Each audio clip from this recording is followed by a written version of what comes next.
Hari ini berbicara mengenai the calling. Ya, selama 1 bulan ini seluruh GSJ Bethlehem kita merayakan bulan misi. Dan untuk tema selama 1 bulan ini kita berbicara mengenai the calling. Bicara mengenai panggilan. Ya, dan ada 3 part. Tadi saya sempat share di North juga ada 3 part dalam the calling itu dalam sebuah panggilan. Yang pertama panggilan itu harus ada yang memberi panggilan tentunya. Ya. Yang kedua setelah memberi panggilan ada yang sebut yang kedua dengan menerima panggilan tentunya. Kemudian yang ketiga berbicara mengenai panggilan itu sendiri. Kalau nggak ada yang memberi panggilan nggak ada terjadi panggilan. Iya dong, kalau nggak ada yang manggil nggak ada terjadi panggilan. Kalau ada yang memberi panggilan kemudian nggak menerima panggilan, ada yang memberi panggilan kemudian nggak ada yang menerima panggilan, kemudian itu juga nggak berlaku, nggak terjadi panggilannya. Jadi memang harus ada 2 part itu, ada 3 part itu yang harus terjadi dalam kehidupan manusia sebagai untuk kita berbicara mengenai the calling, berbicara mengenai panggilan. Saya rasa hampir 90% kita nih ada di dunia usaha nih, di dunia pekerjaan nih ya. Dalam dunia pekerjaan, dalam dunia karir, saudara bisa pensiun, saudara bisa resign, saudara bisa retired. Tapi dalam perjalanan kehidupan kita bersama dengan Tuhan gak ada istilah pensiun. Anda gak setuju kelihatannya belum ngopi kelihatannya. Loh dalam karir kita di dunia usaha, di dunia pekerjaan, kita diizinkan untuk resign. Kita diizinkan untuk retired, untuk pensiun. Tapi dalam perjalanan kehidupan kita bersama dengan Tuhan, dalam pelayanan kita bersama dengan Tuhan, gak ada istilah pensiun. Gak ada istilah retired katanya, yang ada istilah refired. Dibangkitkan kembali, betul. Kalau ikan itu dipanggil untuk berenang, bagaimana mungkin kemudian dia bisa bilang bahwa gue mau pensiun berenang. Iya dong, atau burung di udara kemudian udahlah gue mau pensiun Tuhan, udah cukup kelihatannya capek banget, udah perjalanan ini saya mau pensiun. Enggak bisa, dia cuma bisa pensiun ketika dia mati. Karena apa? Karena itu panggilan tuh. Itu bicara panggilan itu punya pengertian sampai kita meninggal nanti itu baru selesai. Itu bicara mengenai panggilan, makanya saya bilang tadi dalam dunia karir kita bisa pensiun. Tapi dalam perjalanan kehidupan dengan Tuhan, dalam pelayanan kita bersama dengan Tuhan, mohon maaf, gak ada istilah pensiun. Gak ada istilah kemudian kita resign, kemudian kita mengundurkan diri, nope. Karena saudara bisa pensiun dari pekerjaan, tapi saudara gak akan pernah bisa lari dari panggilan. Cannot. Saudara gak akan pernah bisa lari dari panggilan, gak akan pernah bisa. Karena itu yang akan terus menyertai kehidupan saudara nanti sampai saudara meninggal. Ya. Berbicara mengenai panggilan, berbicara mengenai itu juga. Dan saudara perlu kita menyadari bahwa gini, Tuhan kita adalah Tuhan yang memanggil. Tuhan kita God who speaks, Tuhan yang berbicara, Tuhan yang berfirman, Tuhan yang memanggil. Karena itu adalah esensinya karakternya Tuhan. Dia bukan Tuhan yang bisu. Dia bukan Tuhan yang gak mendengar loh. Dia adalah Tuhan yang mendengar, dia Tuhan yang berbicara. Dia Tuhan adalah Tuhan yang berfirman. Yohanes 1 ayat yang ke-1. Berkata begini, muncul. Yang di sini nggak ada ya. Yohanes 1 ayat yang ke-1, pada mulanya adalah firman. Firman itu bersama-sama dengan Allah dan firman itu adalah Allah. Jadi punya pengertian bahwa Tuhan adalah Tuhan yang berfirman. Tuhan adalah Tuhan yang berbicara buat hidup kita sendiri. Bahkan dia mengatakan bahwa firman itu adalah Tuhan sendiri. Jadi dia adalah Tuhan yang berfirman, dia adalah Tuhan yang berbicara, dia adalah Tuhan yang memanggil. Nah kalau saudara baca di seluruh Alkitab, dari awal sampai akhir itu berbicara bagaimana Tuhan selalu berfirman, berbicara buat kita anak-anaknya. Itu selalu, Kejadian 1 ayat yang ke-3. Berkata, Kejadian 1 ayat yang ke-3, berfirmanlah Allah, jadilah terang, lalu terang itu jadi. Ini baru bicara Kejadian 1 loh. Baru Tuhan menciptakan alam semesta, ciptakan langit dan bumi, kemudian dia berkata, berfirmanlah Tuhan. Artinya kan Tuhan berfirman. Artinya Tuhan berbicara. Artinya Tuhan memanggil. Artinya Tuhan mengeluarkan perkataannya. Kejadian 1 ayat 3 itu berbicara di awal bahwa Tuhan berfirman, berbicara. Wahyu pasal yang ke-22, ayat yang ke-20. Ia yang memberi kesaksian tentang semuanya ini berfirman, ya aku datang segera. Amin, datanglah Tuhan Yesus. Jadi di akhir di Kejadian 1 ayat yang ke-3 sampai Wahyu 22 ayat ke-20. Jadi ayat 21 kemudian Wahyu selesai. Sampai di akhir aja Tuhan berfirman. Tuhan berbicara loh. Tuhan tuh selalu memanggil kehidupan kita anak-anaknya. Dia bukan Tuhan yang bisu, dia adalah Tuhan yang berbicara. The calling itu berbicara bahwa ada satu pribadi yang lebih hebat daripada kehidupan manusia yang selalu berbicara yang namanya Tuhan. Tuhan itu adalah Tuhan yang berbicara. Hudson Taylor, misionari dari Amerika di Cina. Saudara perlu Google bagaimana kesaksian kehidupannya. Saya baca salah satu biografinya itu sangat-sangat luar biasa. Dan dia tulis tentang hal ini. There are 3 great truths ada 3 kebenaran besar. Yang pertama, that there is a God. Second, that he has spoken to us in the Bible. Third, that he means what he say. Ada 3 kebenaran hebat yang Hudson Taylor bilang, yang dia quote adalah yang pertama, that there is a God. Ada Tuhan. Betul dong, kita percaya dong kebenaran itu ada Tuhan kan. Sampai hari ini kita hidup kan karena Tuhan. Betul? Saudara nggak mungkin kalau kita hidup ini tanpa Tuhan. That there is a God nomor 1. Yang kedua adalah Tuhan yang sama, yang besar itu adalah Tuhan yang berbicara kepada kita lewat firman-Nya. Itu kebenaran besar loh. Firman Tuhan itu kebenaran besar dalam kehidupan saya dan saudara. Hello? That God has spoken to us in the Bible. Dan kebenaran yang ketiga adalah that he means what he say. Kalau Tuhan berbicara, dia akan genapi. Setiap firman yang keluar dari perkataan Tuhan, Yesaya 55 berkata gini, dia gak akan pergi dengan sia-sia. Dia akan kembali, dia akan menyelesaikan apa yang dilakukan. Itu firman Tuhan tuh. Jadi Tuhan yang berfirman tuh Tuhan yang bukan sekedar ngomong yang basa-basi doang. Tapi setiap kali perkataan firman keluar daripada Tuhan, setiap panggilan itu keluar daripada Tuhan, dia akan mengerjakan sesuai dengan yang Tuhan mau. Kalau saudara gak percaya, ini kemudian saya rasa Hudson Taylor dapat dari Mazmur 50 ayat yang pertama. Mazmur Daud. Mazmur 50 ayat yang pertama. Ya. Mazmur Asaf. Yang maha kuasa Tuhan Allah berfirman dan memanggil bumi. Dari terbitnya matahari sampai pada terbenam. Yang maha kuasa Tuhan berfirman. Jadi punya pengertian saya bilang buat saudara bahwa Tuhan selalu berbicara loh buat kehidupan kita anak-anaknya. Kalau saudara sangka Tuhan gak pernah ngomong, dia ngomong karena seringkali kita gak dengar aja. Itu tuh yang penyakitnya. Itu yang jadi permasalahannya. Yang maha kuasa Tuhan Allah berfirman dan dia apa? Dia panggil bumi. Pastor Arif udah khotbah beberapa bulan lalu. Bedanya earth sama bumi dengan dunia itu beda. Dunia itu berbicara mengenai tatanan yang ada, pendidikan, bisnis, pemerintahan. Sementara bumi berbicara mengenai penduduk. Nah waktu ayat ini berbicara bahwa Tuhan memanggil bumi, dia berbicara buat kita penduduknya. Buat kita as a person, buat kita sebagai manusia, Tuhan tuh berbicara buat kita loh. Dan dia kan sekedar dia berbicara, dia panggil. Pernah dipanggil Presiden Jokowi? Belum pernah, tampaknya belum pernah. Saya pun belum pernah kelihatannya. Ini Tuhan berfirman dan dia panggil. Dia panggil bumi, disebutin waktunya. Dari terbitnya matahari sampai pada terbenamnya. 24 hours a day, 7 days a week, 24 jam dalam sehari, 7 hari dalam seminggu, Tuhan berfirman dan memanggil kita. Itu kebenarannya. Kalau saudara berkata, gue gak pernah dengar firman Tuhan karena saudara gak pernah dengar. Tapi Alkitab berkata bahwa dia berfirman dan memanggil bumi. Disebutkan waktunya dari terbit sampai terbenam, artinya Tuhan memanggil adalah setiap saat. Pencipta alam semesta memanggil saya dan saudara. Karena ternyata ada 2 panggilannya nih. Panggilan yang pertama, panggilan untuk datang. Panggilan untuk menjadi serupa dengan Tuhan itu panggilan pertama.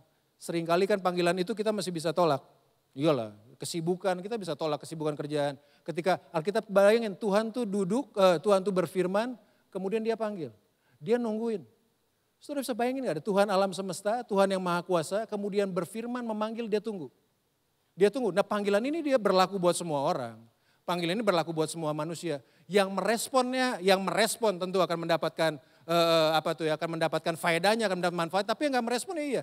Tapi panggilan pertama ini iya betul. Kita masih bisa cuekin. Masih bisa lah, sibuk lah, gak tahu apa. Tapi akan ada panggilan yang kedua. The second call. Panggilan yang kedua. Di panggilan kedua ini saudara dan saya gak akan pernah bisa tolak.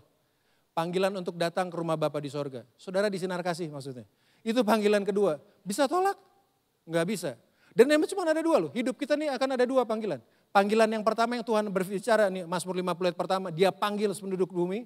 Untuk apa? Untuk datang kepada dia. Tapi ada panggilan kedua untuk panggilan kembali kepada dia karena waktu kita sudah selesai. Tuhan kita adalah Tuhan yang berfirman. Dia memanggil.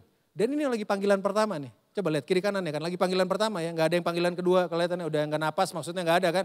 Masih panggilan pertama ini kelihatannya. Yang di atas juga ya. Panggilan pertama, yakin ya, panggilan pertama, masih panggilan pertama. Dan dia berfirman kemudian dia memanggil.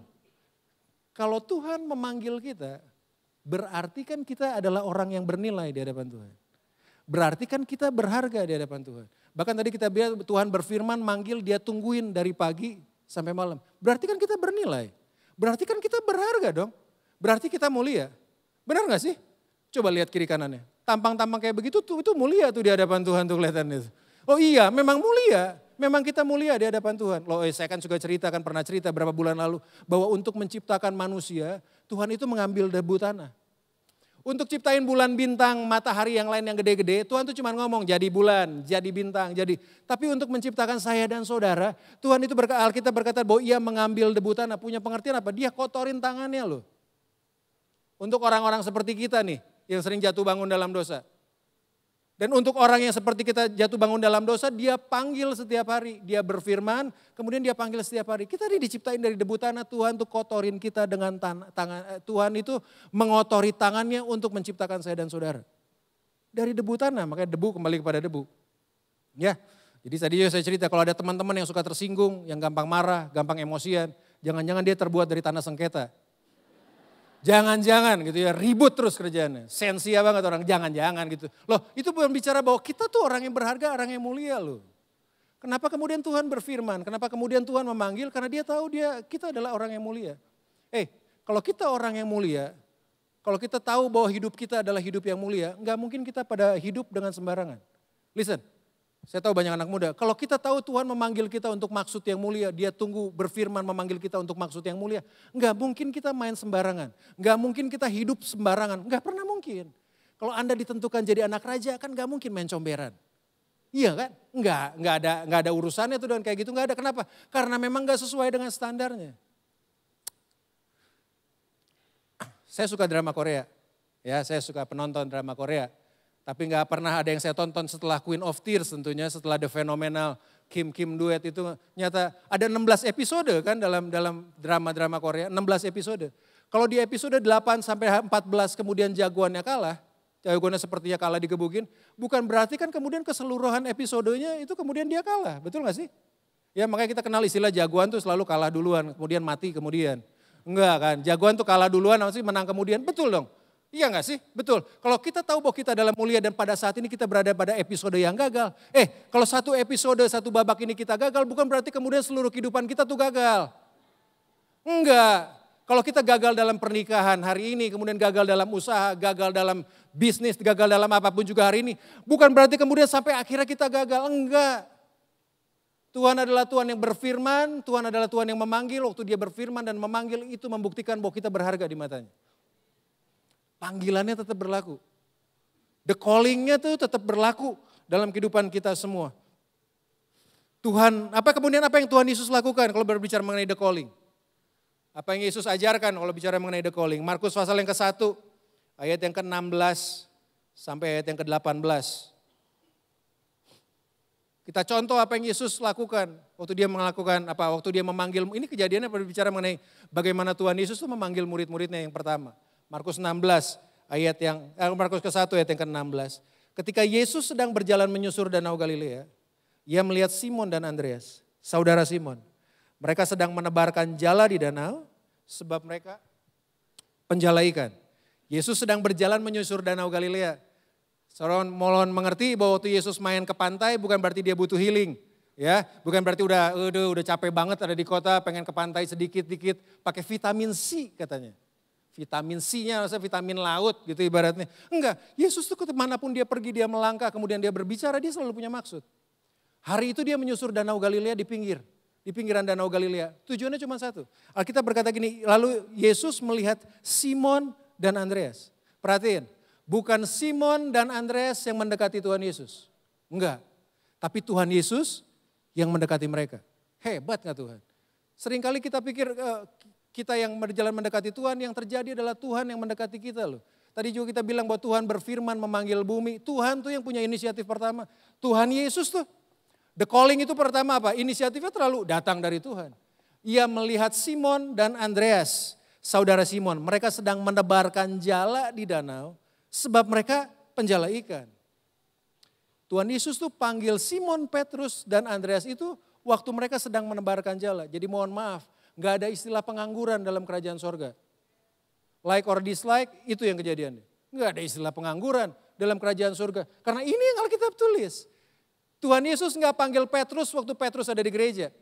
Tuhan Yesus gak panggil Simon, gak panggil Andreas waktu dia ada ikut komsel. Tapi Tuhan Yesus panggil mereka waktu mereka ada dalam pekerjaan mereka. Punya pengertian ini. Pekerjaan saya dan saudara itu punya faktor penting loh di hadapan Tuhan. Your work is your worship to God. Pekerjaan kita itu adalah penyembahan kita kepada Tuhan. Bahkan kata itu yang muncul ya. Kata penyembahan dan pekerjaan itu di Kejadian pasal yang kedua. Itu muncul bahwa pekerjaan dan penyembahan itu berada pada posisi yang sama. Waktu orang Israel, waktu Tuhan menciptakan Adam ditaruh di Taman Eden. Waktu dia bekerja itu adalah penyembahannya. Jadi pekerjaan kita punya peranan yang sangat penting dalam panggilan Tuhan dalam hidup. Ada orang dipanggil untuk menjadi pendeta, puji Tuhan. Full timer ada di pendeta, puji Tuhan. Itu bagus. Ya, kita udah baru beres pemilihan gembala dengan semua kepemimpinan yang ada. Berdoa buat ke depan, ada begitu banyak juga anak-anak muda yang pergi memiliki hati untuk kemudian pelayan jadi sepenuh hati, sepenuh waktu jadi full timer, jadi pendeta, itu bagus. Tapi pekerjaan saudara saat ini juga itu punya peranan yang sangat penting di mata Tuhan. Karena Tuhan memanggil mereka baca semua Alkitab. Tuhan itu panggil mereka sementara mereka sedang ada di nelayan. Matius sementara berada di rumah pemungut cukai. Sama dalam pekerjaan. Dalam setiap pekerjaan saya dan saudara, listen, ada panggilan Tuhan di sana. Ada firman Tuhan di sana. Ada sesuatu yang Tuhan beri, ada perkataan Tuhan yang ada di sana. Your work is your worship for God. Jadi waktu Yesus berjalan menyusur danau Galilea melihat Simon Petrus, mereka sedang menebarkan jala di danau sebab mereka penjala ikan, ayat yang ke-17. Yesus berkata kepada mereka, mari ikutlah aku. Dan kamu akan kujadikan penjala manusia. Ingat perkataan Yesus bahwa Yesus berkata ketemu ke Simon dan Andreas kemudian berkata come and follow me. Mari ikutlah aku. Maka aku akan menjadikan kamu penjala manusia. Dengar, yang menjadi bagian saya dan saudara, bagian kita adalah yang tadi saya bilang, merespon apa yang menjadi panggilan Tuhan. Bagian kita cuman mengikut Tuhan. Bagian Tuhan menjadikan kita penjala manusia. Karena itu berkatanya begitu, ikut aku. Maka aku, kata Tuhan Yesus, akan jadikan kamu penjala manusia. Bagian saya dan saudara adalah mengikut Tuhan. Makanya kemarin bulan lalu selama 2 bulan kalau gak salah kita bicara mengenai ketaatan. Kita bicara bagaimana kita perlu taat sebagai seorang murid kepada Tuhan. Karena saya beritahu Tuhan Yesus gak cari fan base. Dia gak cari fans, dia cari follower. Mohon maaf, followernya bukan follower Instagram loh ya. Followernya Tuhan Yesus beda, Matius 16 tuh. Setiap orang yang mau mengikut aku, cuman ini kriterianya. Dia harus menyangkal dirinya, pikul salibnya, ikut aku, itu follower. Dan untuk mengikut Yesus itu butuh ketaatan. Dan yang Tuhan mau adalah gini, come and follow me. Datang dan ikut aku. Waktu kita mengikut Tuhan Yesus, Alkitab berkata gini, Yesus akan menjadikan kita penjala manusia. Bagian menjadikan penjala manusia pekerjaannya Tuhan. Tapi yang pertama yang harus saya lakukan adalah saya harus mengikut Yesus. Saya harus menjadi pengikutnya Tuhan Yesus. Saya harus menjadi orang yang follow Tuhan Yesus. Ayat yang ke-18. Lalu mereka pun segera meninggalkan jalannya dan mengikuti dia. Penjala ikan, ya tadi kan Petrus dan teman-teman adalah seorang penjala ikan. Mereka punya bisnis memang perikanan. Mereka adalah nelayan, mereka hidupnya dari ikan. Waktu mereka cuma jadi sekedar penjala ikan, ikan itu kan paling dijual, untungnya buat mereka, betul gak? Iya dong, karena bisnisnya adalah bisnis perikanan, mereka jual ikannya kemudian untungnya didapat mereka. Tapi waktu Yesus bilang, ini poinnya. Waktu Yesus bilang, enggak, kamu bukan sekedar penjala ikan, kamu juga adalah penjala manusia. Hidup kita hari ini harusnya bukan cuma sekedar orientasinya pada profit, tapi orientasinya pada people, pada orang. Itu yang Yesus ajarin. Kamu tetap penjala, yang satu adalah penjala ikan. Ikan itu kan berbicara mengenai kepentingan diri sendiri. Dijual hasilnya buat kita sendiri. Tapi yang ini berbeda. Kamu gak buat jadi penjala ikan tapi penjala manusia. Apa yang bisa kita buat orang lain. Apa yang kita perlu lakukan. The calling itu gak bicara mengenai bagaimana saudara menjadi kaya. Sorry gak bicara begitu. Tapi the calling itu berbicara bagaimana hidup kita bisa memberi berkat, memberi banyak manfaat buat orang yang ada di sekitar kita. Itu intinya the calling. Bukan untuk memperkaya saya loh. Tapi untuk bagaimana orang yang ada di luar sana boleh merasakan Tuhan dalam kehidupan kita semua. Itu waktu Yesus berkata itu akan menjadi penjala ikan, penjala manusia. Dia sedang berbicara bahwa orientasi fokus kita harus berubah. Saya ingat Nadiem Makarim, Mas Menteri Pendidikan sebelum dilantik jadi Menteri Pendidikan. Masih menjadi CEO Gojek waktu pada saat itu. Di Mata Najwa di UGM. Ditayangin di YouTube itu dia ditanya, ada beberapa orang tanya. Karena dia kan jagoan banget dengan Gojek pada saat itu. Dia bilang ada begitu banyak orang. Startup tuh yang datang kepada dia, Pak ini untungnya puluhan miliar. Ini untungnya miliaran, puluhan miliar. Nadiem Makarim itu cuma ngomong gini, saya gak butuh startup yang untung miliaran. Kalau startup, kalau aplikasi apapun juga itu beri manfaat buat orang. Itu akan membawa keuntungan. Tapi jangan lihat keuntungannya. Tapi lihat manfaatnya. Kalau itu bermanfaat bagi orang, orang akan cari. Dan Yesus pun sama. Bukan cuma sekedar kita profit, oh hari begini kok ngomongin profit. No, kalau hari ini kita berbicara bagaimana hidup kita bisa menjamah kehidupan banyak orang. Saudara sedang berada pada the calling-nya Tuhan. Karena intinya bukan buat saya lagi. Penjala ikan kemudian menjadi penjala manusia. Penjala ikan itu berbicara mengenai diri sendiri. Sementara manusia kan bicara buat orang lain. Waktu Yesus bilang penjala manusia, kamu sedang bicara buat orang lain loh. Bukan bicara buat diri sendiri. Sepertinya bodoh di tengah dunia yang seperti kayak gini. No. Ini prinsipnya. Ini prinsip yang Tuhan lakukan. Dan Tuhan memanggilnya di sana. Bahwa Tuhan fokus pada manusia. Yang kedua adalah ketika penjala ikan kemudian menjadi penjala manusia. Itu kan kehidupannya naik ke atas. Upgrading tuh. Anda tuh ditentukan untuk jadi kepala bukan ekor. Kita ya aminin tentang kayak gitu kan. Menjadi kepala bukan ekor. Kamu adalah garam dan terang bagi dunia. Garam itu make things better, sementara terang itu make things brighter. Membuat sesuatu menjadi lebih berasa, menjadi lebih baik, terang itu menjadi sesuatu menjadi lebih terang. Lah kita kan diciptakan di sana. Tapi kita harus menanggapi panggilannya Tuhan dulu loh. Merespon panggilan Tuhan, karena waktu saya masuk pada respon panggilan Tuhan, kehidupan kita kemudian karena Yesus berkata bahwa kalau kamu ikut aku akan jadikan kamu penjala manusia. Hidup kamu kemudian akan naik ke atas. Sangat sulit. Enggak mungkin kelihatannya kalau saudara berkata bahwa saudara memenuhi panggilan Tuhan, menjadi pengikut Kristus, kemudian hidup kita menjadi hidup yang sembarangan. Sangat enggak mungkin ketika kita bilang bahwa kita udah mengikuti Yesus, kemudian keluarga, pekerjaan, kita menjadi orang yang selalu pemarah, yang enggak punya perubahan apa-apa dalam kehidupan. Enggak pernah mungkin. Setiap orang yang bertemu dengan Tuhan Yesus itu selalu berubah. Iya. Kalau enggak ngapain ketemu Tuhan Yesus? Iya enggak sih? Setiap orang yang memenuhi panggilannya Tuhan, kemudian mendapatkan upgrading dirinya. Mujizat Yesus yang pertama kan mengubah air jadi anggur. Saudara tahu apa itu artinya? Bukan sekedar mengubah air biasa jadi anggur terus buat kita mabok atau gitu. Enggak, mengubah air menjadi anggur itu berbicara mengenai memaksimalkan kemaksimalan hidup. Mengubah dari yang biasa kemudian menjadi yang berarti. Waktu kita penuhin panggilan Tuhan dalam kehidupan, yang cuma jadi penjala ikan, kemudian jadi penjala manusia Pak. Kalau kita bertemu dengan panggilan, ikutin panggilan Tuhan, saya percaya kehidupan keluarga kita harusnya berjalan lebih baik. Iya dong, makanya saya bilang tadi pagi, saya sangat setuju apa yang Edwin Lewis Cole bilang, nabinya para pria. Kalau pria berubah, dunia itu berubah. Para pria, 1, 2, 3. Amin, kelihatannya masih banyak yang ininya. Pastor, loh kalau pria berubah, kalau orang berubah, keluarganya berubah. Kalau saya kemudian ikut Tuhan Yesus, kemudian saya masih malas-malasan ada di rumah, masih suka ngedumel, masih kayak begitu. Kelihatannya kita ngikut Tuhan yang salah loh. Iya gak sih? Kalau kita ngikut Tuhan Yesus, kemudian keluarga kita masih begini-begini aja, punya pengertian masih ribut sana, ribut sini, masih begini-begini aja. Jangan-jangan kita mengikut Tuhan yang salah. Karena Tuhan berjanji waktu kita masuk dalam panggilannya, dia akan mengupgrade kehidupan saya dan saudara loh. Yang pertama, panggilan pertama, di mana kemudian panggilan itu terdengar pertama? Di keluarga. Enggak di tempat lain. Sebelum itu di tempat yang paling pertama kita akan mendengar panggilan Tuhan adalah di keluarga. Bagaimana dong kalau sekarang hari ini berhadapan dengan keluarga yang lagi carut marut? Yang lagi berantakan, yang gak tahu kayak gimana. Loh ada keluarga kedua yang disebut dengan gereja.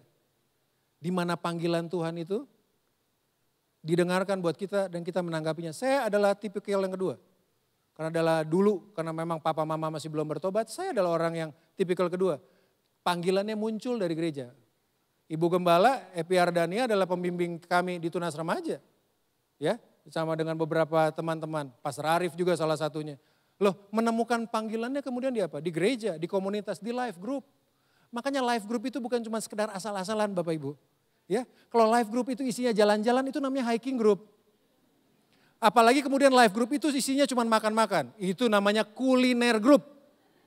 Yang paling parah kalau life group itu isinya main-main. Itu namanya play group. Life group kita tuh berbagi kehidupan. Menemukan panggilan ada di sana. Kalau kita nggak temukan itu mungkin di orang tua, di keluarga, ya oke lah.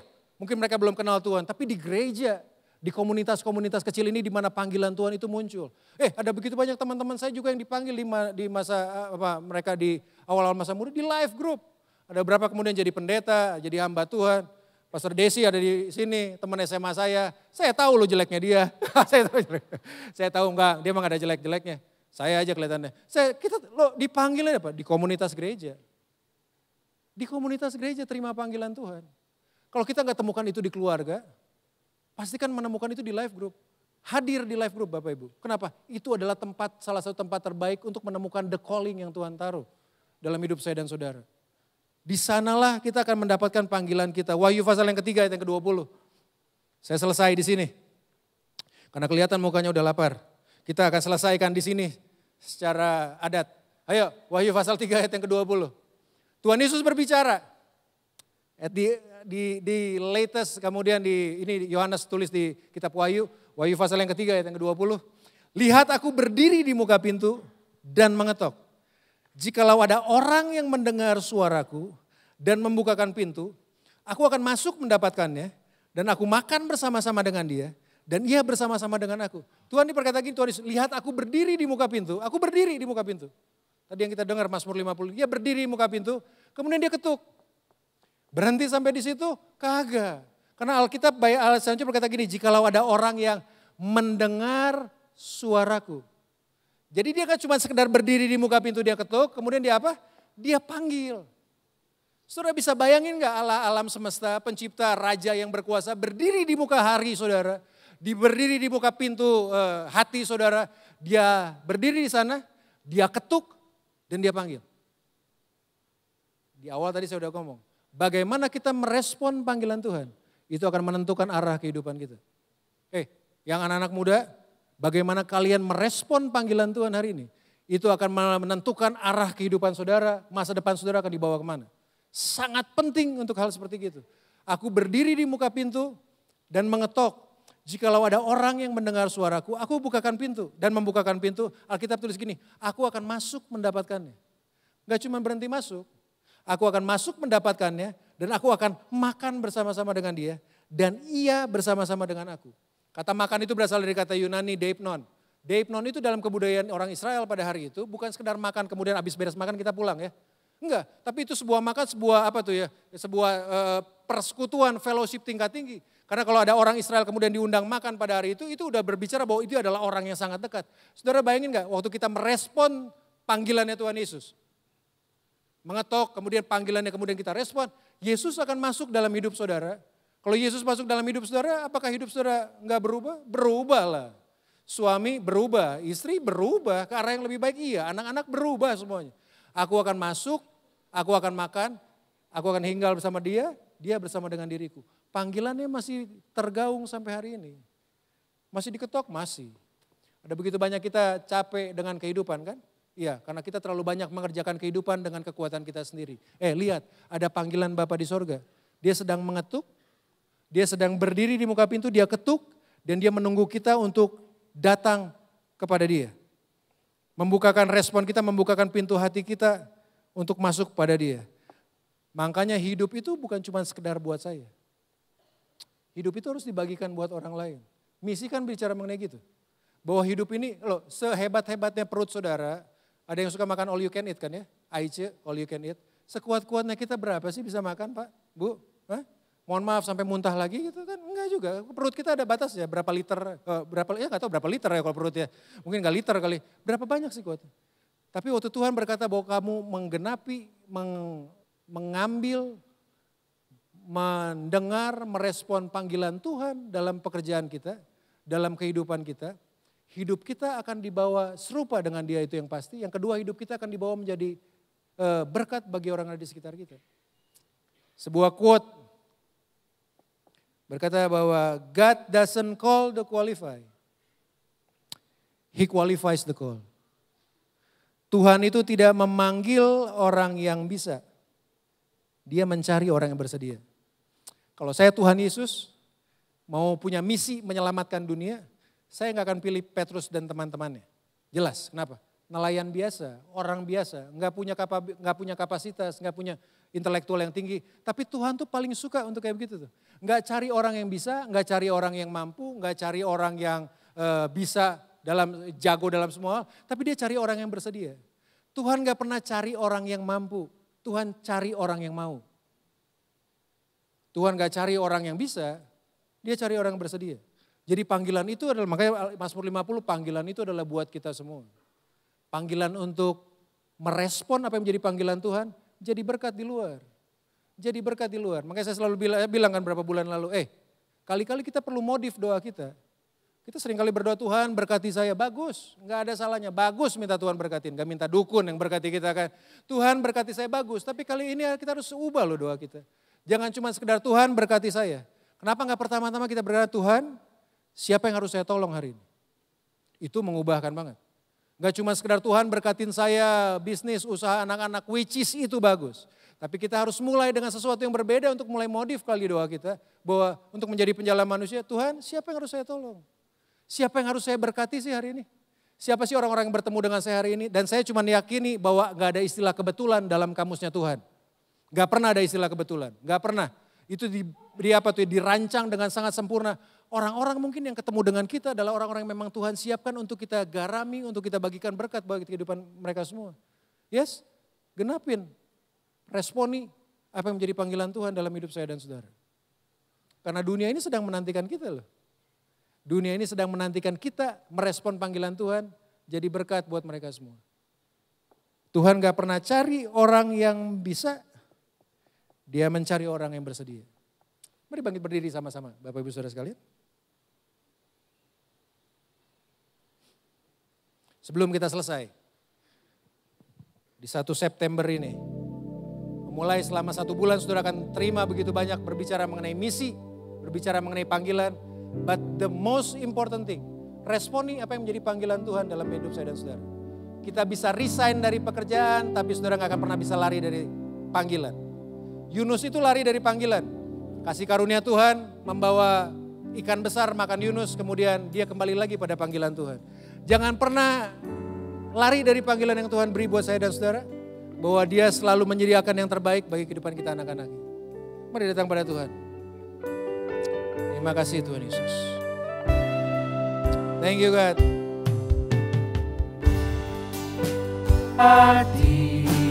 Amin. Ini doa kami di hadapan-Mu Tuhan. Terima kasih Tuhan Yesus. Yesusku, Kau terindah, selamanya ku menyembah. Terima kasih Tuhan. Ku membawa hidupku. Terima kasih Yesus. Inilah Ini persembahan kami di hadapan Tuhan. persembahanku untuk Yesusku yang terindah, selamanya Sekali lagi katakan. Sekali lagi kan inilah hidup kami Tuhan. Kami persembahkan hidup kami kepadamu Tuhan Yesus. Pagi ini Tuhan, hanya Engkau di hidup kami. Kami mau responi panggilan-Mu Tuhan. Terima kasih Bapa.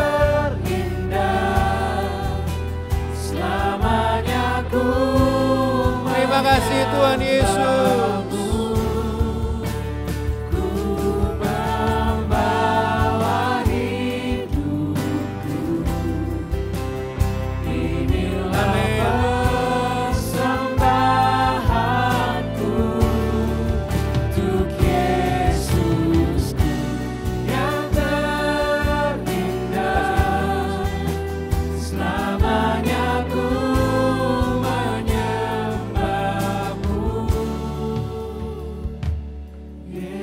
Pagi ini kami berdoa di dalam nama Tuhan Yesus Tuhan.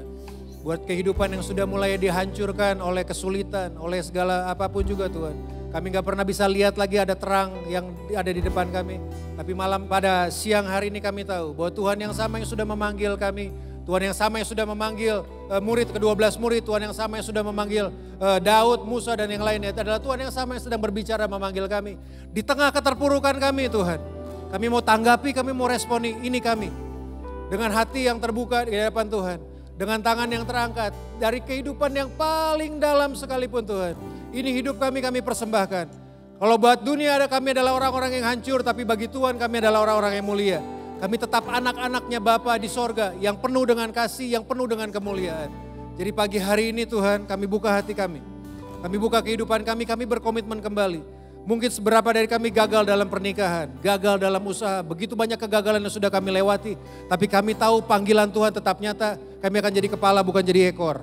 Kami akan menjadi garam dunia, kami akan menjadi terang dunia. Orang akan merasakan kebaikan Tuhan lewat kehidupan kami. Walaupun hidup kami hari ini hancur, tapi Tuhan yang sama yang membentuk kami dari debu yang tanah itu. Tuhan yang sama yang akan memulihkan tahun-tahun yang hancur oleh kesulitan-kesulitan, oleh kegagalan. Tuhan yang sama yang akan membangkitkan kami kembali menjadi pemimpin, menjadi berkat dimanapun kami berada. Terima kasih Bapa yang baik, terima kasih Tuhan. Terima kasih buat semuanya, buat tangan yang terulur dari sorga. Buat kehidupan kami semua. Kami genapin apa yang menjadi panggilan-Mu Tuhan. Kami penuhi apa yang menjadi panggilan-Mu dalam kehidupan kami semua. Terima kasih Tuhan Yesus. Kami tahu bahwa bersama dengan Tuhan gak ada satupun perkara yang mustahil. Kami tahu kami adalah orang-orang yang sudah dimenangkan. Orang-orang yang sudah ditebus oleh kuasa darah-Mu Tuhan Yesus. Terima kasih Tuhan. Terima kasih Bapa yang baik. Kami bersyukur kepadamu di dalam nama Tuhan Yesus.